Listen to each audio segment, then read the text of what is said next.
আসসালামু আলাইকুম। আমি নুরিন ইসলাম নীরা। বর্তমানে অধ্যয়নরত আছি রাজশাহী বিশ্ববিদ্যালয়ে বাংলা বিভাগের তৃতীয়। আমি যখন একাদশ শ্রেণীতে ছিলাম তখন থেকেই শ্রদ্ধেয় মাসুদ স্যারের কাছে ইংলিশ পড়া শুরু করি। সত্যি বলতে তখন আমি ইংলিশে অনেকটা পিছিয়ে ছিলাম, কিন্তু স্যারের কাছে নিয়মিত পড়ার ফলে আমি এই পিছিয়ে পড়াটাকে জয় করতে পারি।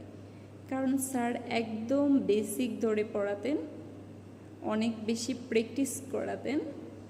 তাছাড়া ইংলিশ ফার্স্ট পেপার বইয়ের প্রত্যেকটা পেজই স্যার একদম ধরে ধরে বিশ্লেষণ করে পড়াতেন, যার ফলে আমি ইংলিশে অনেক বেশি দক্ষ হয়ে ওঠে।